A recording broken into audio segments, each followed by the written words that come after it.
Welcome to Let's Thrive Postpartum, where we tackle postpartum depression and anxiety head on, guiding you back to yourself. Join Kelly Siebold, founder of Thrive Postpartum, and Ashley Moore, a maternal mental health therapist. Through honesty and laughter, we share expert advice and real stories. While not therapy or medical advice, you'll find education, support, and hope. Welcome to the village. Let's thrive postpartum.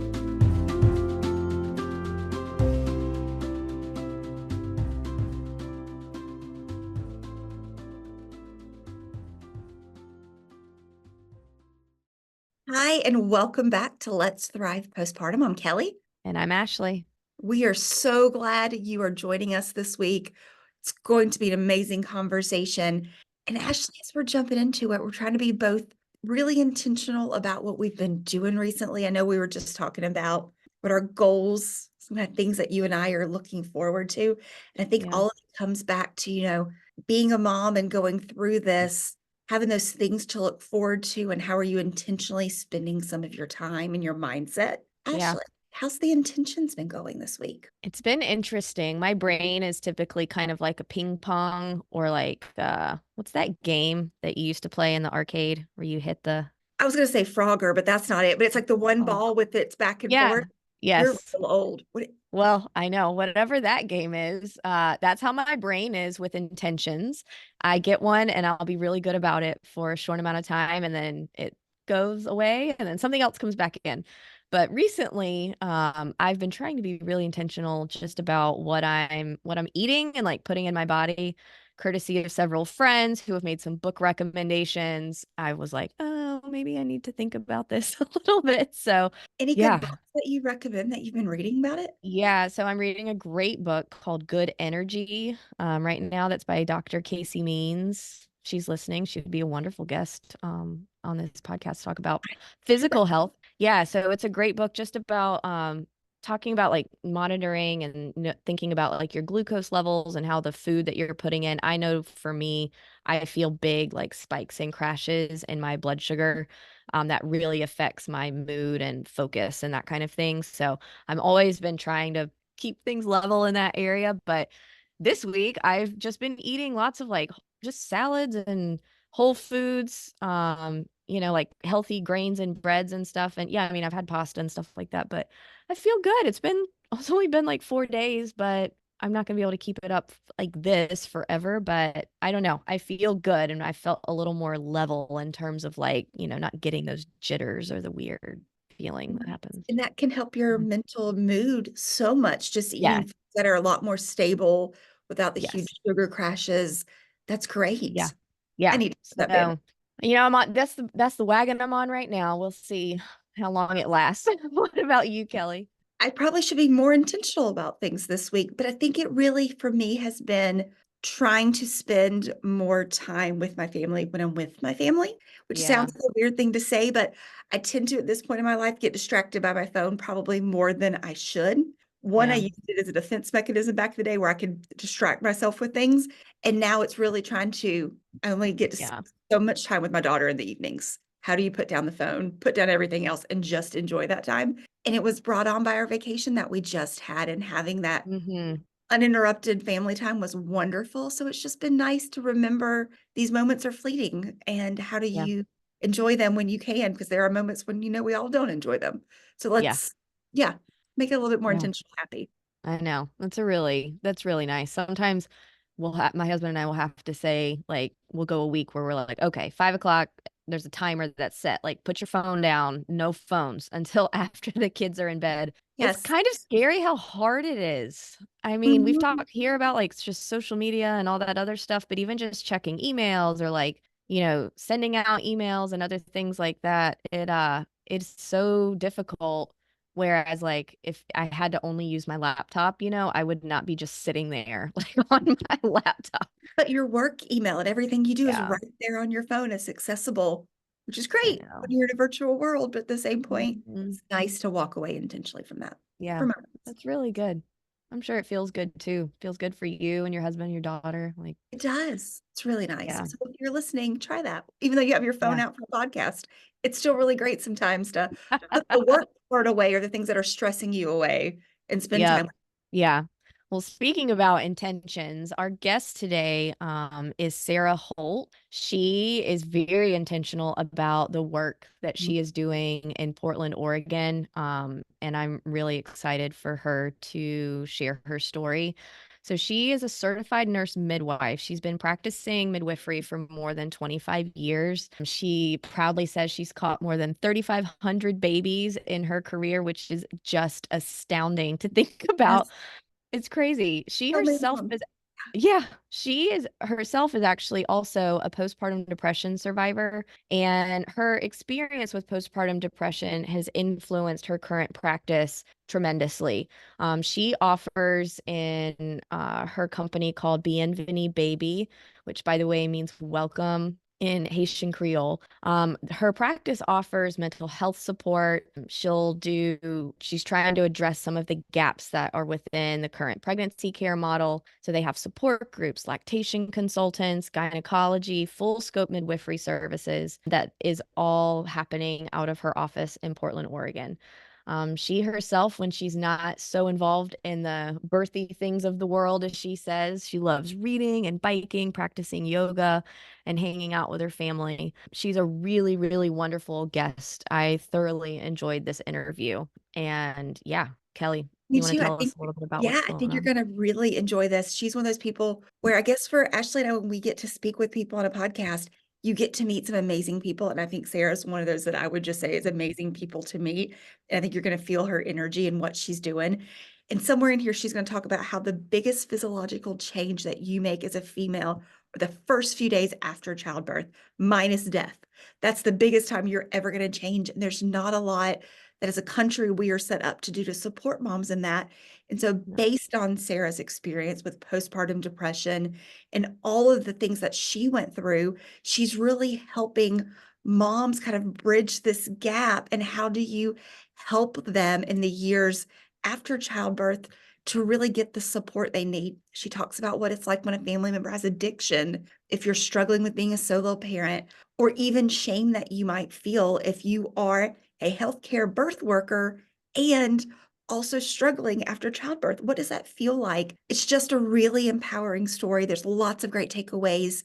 So, with that, let's jump in and meet Sara. Welcome, Sara. We are so excited that you are here today and telling us your story. This is going to be amazing. We can't wait for everyone to meet you and hear about you. Yeah. Thanks for Oh, joining. yeah. Thank you guys so much for having me, first of all. I'm really honored to be here and to know about your programs. So this is really exciting for me. I think one of the things that has sort of guided me as a nurse midwife and provider has been my own personal experience with postpartum depression. Like many people, I really spent most of my growing up years thinking about what it would be like to become a mother. And as someone who is a birth worker and has always been focused that way, this was really a dream for me to become a mother and to become pregnant. I unfortunately had a lot of personal turmoil in my life that I didn't anticipate when I was pregnant. My partner, after we became pregnant, my partner disclosed an addiction that he had, which was sort of a huge shakeup. I had no idea. And he went into drug treatment. So it was, I really didn't know much about drug treatment or addiction, things like that. But it really is sort of this huge thing that involves, full family, and it's just very intense. So I felt in a way that the pregnancy was almost just put aside a little bit, which was really tough for me. I also was really new into my career as a nurse midwife, and so I had a lot of professional pressure on me as well. So after the birth, I did actually have a traumatic birth. So Oh, that gosh. and being a provider, I knew I had an awareness that things happen. And so I guess I would say going into it, that was maybe a little bit better for the experience coming out of it, because I was pretty versed in these complications that can happen. But after my son was born, I, was desperately in love with him. I just scooped him up and brought him home, and my attention really was very much focused on that. But at the same time, I was basically doing it alone, which I didn't anticipate. And so I was really felt strongly about attachment parenting, which is baby wearing, co-sleeping, exclusive nursing, and felt that was going to be the best for like his developing psyche. And so just fell into all of that. And that's a very, very intense parenting style. And it's not really the easiest thing to do when you're doing it alone. So I felt very quickly like I was really losing myself. But I think as a mother, as a parent, in many ways, we expect that we're going to lose parts of ourselves. But until you really walk through that, you don't know what that feels like or what it means. And so it was much more intense than I was anticipating. So around the time that my son was a year old, our marriage was dissolving. I was thinking this morning too, I actually was selling my house, moving, and started a new job. So Which is so much on top of single parenting, Yeah. divorce, everything, starting a career. That is a lot for anybody in a 12-month span. Yeah. I think it's funny because we look back at things and we have these guiding memories, and I was like, wow, I actually forgot that those other things were happening at the same time. And no wonder, I felt so lost, and I really kind of felt miserable. But in that time, I was just sort of like, doesn't everybody feel miserable? Isn't this like the way it is? You're just slogging through day after day after day. And I, my son is older, he's 24. And I know that at that time I was versed in postpartum depression as much as we were in those days, but it was sort of like, okay, are you depressed? Yes. Okay, well, you'll get better, So a lot of it was sort of like, just go forth and keep going and you'll get better. And I think that, it wasn't until my mother really, who has a mental health background, but didn't live near to me, she was like, you're very depressed. Yeah. And I was like, oh, you are very right. That kind of shows like the power of perspective. What we hear all the time from moms is, I didn't realize, like, when I was in it, I had no idea. Yes. And so that outside perspective, or later on when we're able to look back, we can say, oh my gosh, like that is not how it was supposed to be. No. That's amazing though. Like your mom was able to provide that perspective for you. That clarity, really. Yeah. And I think for so many of us, we feel like we have to figure it out. And if we're not figuring that out, it must be a problem with us. Right. Mm-hmm. We kind of take that on. And for me, it was actually this big relief to just have a diagnosis, because being a medically minded person, to me, a diagnosis meant it wasn't my fault in a way. And it normalized it in a way that was really helpful for me. We also didn't have a lot of great therapists that were focusing on perinatal mental health at that time. So I started counseling, but I don't think it was that effective for me, just in the manner that it was conducted. And it was sort of like, this is what your insurance gives you, and so you do this. And for me, the game changer was going on an antidepressant. And so that really did help me, and it sort of made me just feel a little bit more like myself, which is so hard to do. I mean, if you have postpartum depression, or you're just a new mom or a new parent, it's really hard to tap into like, who am I? Who was I? Who am I now? Who am I going forwards? And to really stay anchored into your own sense of self. And for me, there was just a little bit of lightness. There was a little bit of recognition that I was still there. And that was hugely helpful for me, honestly. Yeah, that was really, Let me ask this. So When Yeah. your mom came and had that conversation with you and said, there is something going on here, Mhm. how old was your son? Like, how long of a process had that been before Yeah. someone said, you need help, let's go find it for you? It was a solid year. It was a solid Wow. year. And for so many people, now that I'm becoming more versed in perinatal mental health, I know that the regret is there, and that's a very common thing for people to have because you feel like maybe I had the best of intentions, but maybe I wasn't the best version of myself that was showing up. And also, the expectation that we're always going to be the best version of ourselves as a parent, as a mother it's just ridiculous. We can't, that's just not reality, No. So I think learning that I really had something wrong, it gave me some grace to feel like it wasn't completely my fault. And, but let's be real. It shouldn't take a diagnosis for you to feel that way, right? So I think that finding support in people and hearing other people's experiences can help ground us in the normalcy a lot of times of, perhaps you're not completely depressed, but you're untethered, you're not feeling solid, you're not grounded. Yeah, that's really important, I would Yeah. say. Yeah. I like what you just said about feeling grounded. I feel, Mhm. motherhood is full of so many shoulds. We say, and Oh I my tell clients goodness. all the Yeah. time, if we can just delete that word from your Right. vocabulary, there would be Right. some big improvements because instead of saying like, I shouldn't be feeling this way or I should be Right. enjoying this, it's much more helpful and gives you a place Right. of action just to say like, I don't feel like myself. Like I Right. don't. Right. So then what can I do about it? Like, what am I going to Right. do? And Yeah. it's hard to be in that place. And everybody, I mean, we're all in that place all the time of what we should and shouldn't be doing Right. and feeling. Yeah. And 24 years later, I still, Yeah. have a lot of questions.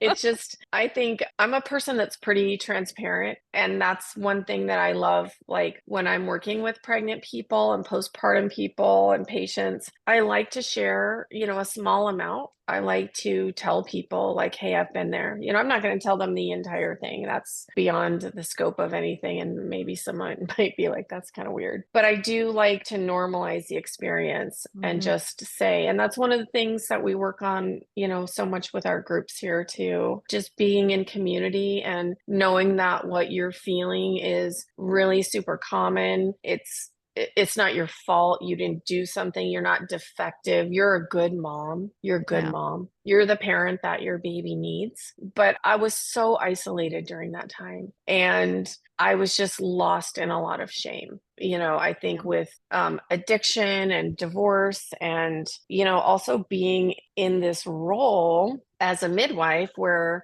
I'm supposed to be guiding and supporting people. And behind the scenes, my life is pretty chaotic. And so then there's that like imposter syndrome and who am I to be giving people advice and that kind of thing. But in so many ways, I think a lot of us do show up better for other people than we show up for ourselves. And that's really too bad. Yeah. Yeah. It's very true. We've talked to quite a few people who are either currently therapists or are in the healthcare profession who've had the same experience. And I feel like, Ashley, we've also seen how they now show up in a new way for moms Mhm. because they've been there and they've understood. They're not just reading in a textbook, but they feel how Yeah. terrible it can be and how Right. isolating. And so you show up slightly different for those moms once you've Right. clawed your own way back out of it. Yes. Yeah. So I Yeah. can see how It it's really does. helpful, Sarah. Like having Yeah. Yeah. for all those moms that you're talking Yeah. to, I can see how your experience really does help them. Yeah. Yeah. It changes you and it changes you as a provider, for sure. Yeah. So. How did it influence your experience, kind of influence and inform where you are right now in terms of life, work, that kind of thing? Yeah, I think the benefit of having a long career, you see over time, like things that you think that could be done differently. And then having this experience myself has influenced me to say, like, I want to see something different for women and birthing people. I know what it feels like to be alone, to be isolated, to be struggling, and to not have a sense of community. So that was really kind of the desire for creating Byenveni Baby, was to have a center where people could come and be accepted and be understood. And I think that, I'm just going to say it, the US healthcare system is not set up to support new parents. It's really, the pregnancy and postpartum care that we provide it's inadequate. And all of us who work in the system actually know that too. When you give birth and you birth your placenta, over the next 70 to 96 hours, your body goes through the most incredible transformation hormonally, physiologically, that you will ever go through in your life, aside from when we die. I mean, that was in a training, and that little caveat was like, whoa. And we don't see people. We don't see them in the clinic. They come in, typically at 6 weeks, frequently with the baby in tow, and it's hard to get out of the house. We all know that. And they come in and we say, oh, you look great. You can have sex again, and that's almost the end of it. Are you depressed? Yeah. Okay, if you're depressed, we're going to refer you over here. And in, 6 or 8 weeks, maybe you'll get an appointment. That's not okay, right? Yeah. It's inadequate. And we're not doing a great job for families. Yeah. So I feel like it's those first, yeah. like right after birth, it's kind of the first almost example of really seeing how women are often, kind of taken for absolutely. granted, right? Yeah. It's like, Oh, we've been doing this absolutely. forever, so you're fine. Right. Yes, our bodies know what to do, but it doesn't mean they don't deserve to be cared for. Right. Yeah, I think, you go from being pregnant and everybody having this great excitement for you. And when you do, what are you having? Can I open the door for you? This kind of elevated status to like, wow, that stroller takes up a lot of space. Why is your kid crying? You look terrible. Yeah. Yeah. It is. It's fascinating though to see the It's difference. a fall. It's a complete fall. And I think for a lot of women, that is one of you don't realize it until later, the shock, because you are so cared for in society while you're pregnant. Right. But then as soon as you have the baby, which is, again, one of the hardest things the human body can actually do. Then all of a sudden it's like, no, I guess you're just back to normal. Right? Never and we're understood it. also doing living in a body that feels very foreign, right? All of a sudden you're like, what is this vessel that I'm walking around in? Because it's so different. And then, you're learning to breastfeed, or you're, making other feeding choices, and just not feeling like yourself. If there was ever a time that you don't feel like yourself, it's those days and weeks, after you give birth. Of course, there's so much joy there, right? But yeah. But then I always found, I don't know if you guys, what your experience was, but the first weeks, at least you knew people knew you had a baby. Yes. You were doing something. To me, month 6 to month 12 were some of the hardest times, because at that point, everyone expects you to be back at work if you're going back to work. Right. You're no longer a new mom, even though you are. Right. And usually that's when the depression and anxiety are really big. If it's hit and you haven't gotten help yet, you're just kind of, good luck, figure it out. So I think it's realizing, moms, that this could last a while, even if you don't have a brand new newborn. It could be up to a year later, like you were saying, Sarah, before you got help, because you can still be struggling so much. Yeah. And at that time, I actually, even as a nurse practitioner and nurse midwife, I didn't know that postpartum depression could happen after a year. Yeah. I didn't know that. I mean, our training was very minimal. So, but yeah, that time when people go back to their own lives and you're sort of trying to juggle all the things, is a really challenging time. Yeah. Yeah. I've had some people compare also in a way to like the grieving process, you know, in that immediate time, there's lots and lots of support, and then it starts to kind of trickle away, although it trickles away a little faster in motherhood. But it's kind of, and I worked through with a lot of moms on that, like you're kind of in a way grieving sometimes this loss of your former self, you know, and it's hard. I think some people have an easier time in that transformation process into kind of who you are now. And some people may have an easier time with that than others, but a lot of it is kind of thinking about it in the way you do grief. Like a part of you will never be again. Like, Absolutely. Yeah. and how do we reconcile that? It's kind of hard for our Yeah. brains to reconcile big changes It like really is. And it's so fast. And you're not the same person. You are not the same person. You're a different version of yourself. And you're faced with how many decisions every single day, you know, that have to do with your baby. Decision fatigue. You know, is your baby even sleeping? You know, I remember when I went back to work, I think I was off he was born in August, and I went back at the very end of that year to a new job. But my language, not sleeping well, that hits my language center. And so I would be like, okay, so when we're thinking about your cervix, you know, like these are not different things than what I talk about all the time, but those gaps in my language, yeah, that was rough.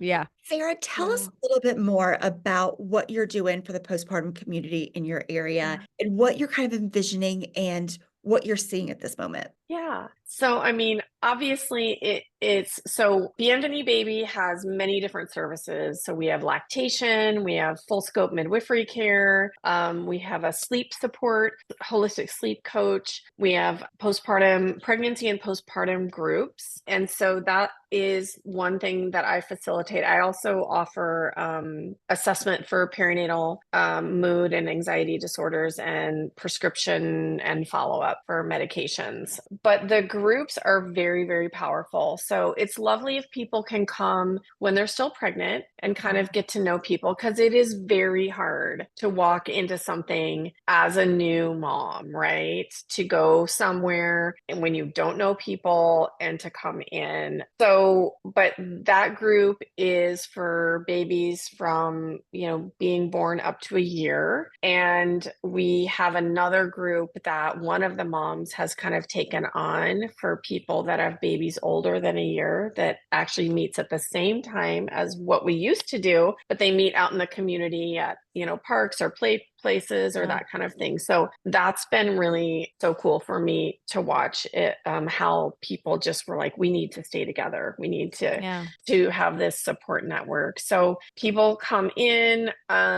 it's pretty informal. We, you know, have spots for babies to lay and play together. And I am a huge baby holder. So if people are comfortable with that, I love holding people's babies, and they can go to make a cup of tea or a cup of coffee and use both of their hands at the same time. So what magic is that? I know. And there's just a lot of understanding. There's a lot of openness, sharing struggles and joys. And, you know, sometimes we'll work with a prompt that we'll use, or sometimes we just kind of go around and everyone shares what's happened for them in the last week. And the support, we have a group chat, now a couple based on babies' ages, and it's beautiful. I mean, I'm hardly ever on there because it's constantly blowing up, and they're just supporting each other. And, you know, someone was like, I'm not feeling well. And then another mom was like, I'm headed to your house with some soup. And I was like, you know, this is beautiful. It's the community and the support that people crave. And You created the village. You did. It's amazing. And we need the village. We need I am so proud of that part of this business. Yeah. And it's just beautiful the way people want to show up for other people. And it's that thing too for me where I feel like this is actually healing for me, because, you know, it's that whole thing, like in giving, you receive. And so for me to create this space and to have that experience of being with people at that time when I was really alone, it helps me, I think, to sort of heal in a way, even all these years later. I think for many, many years, I was just on the grind, single parenting, working. And now, there's some expansiveness again in my life where I can, create this and just sort of, also like having this career is, I'm like, these things need to be addressed, and postpartum support and care is a huge one. And so, the other day, I think I was sharing with Kelly last week, the other day, someone was talking about their mother leaving. And so their mother had been there for a couple of months. They were from overseas and they were, crying. And I had these huge tears in my eyes because it brought me right back to that faith. And I think it's good, to honor the experience that you had, even if you're doing it 24 years later, so it's been such a beautiful thing in my life to watch this develop. So yeah. I can't remember what the question was. But I love it. As Ashley said, you're creating that village that was not there. And so if you're listening in the show notes for the episode, we're going to include links that if you are in the Portland area, you can find Sara, right? Having some kind of community, whether that's in person or virtually, just helps so many of us. If you heard, feel seen, feel supported, especially if you're a single mom, not a single mom and just struggling. It's so helpful. So Sara, thank you for what you're doing. For so many moms, because they might not be able to say thank you right now, but once you get through it, we all see how much it helps. So much. It's an honor. Truly. It is an honor. And I think, also when I was going through my experience, we really didn't have virtual groups. And I think that what you guys provide is offering another beautiful area for people, because it can be hard for someone to walk into a, in-person group. And I tell people all the time, like, there are so many groups out there. You can go and you can just listen to people. You don't even have to turn your camera on. You don't have to speak. But knowing that your experience is fairly universal, knowing that you're not alone is huge. So just that's powerful. Yeah. I think I'm going to use that because I'm one of those people who, when I was struggling, the thought of having to be around people and to do it, I was a lurker. I like to lurk. I like to hear that it's what's happening. I'd like to get the insights. So you're right. Just saying you don't have to have your camera on, don't be part of it, but just to hear that you're not alone and your experience is very validated and very normal is helpful. Especially to be honest. Sorry.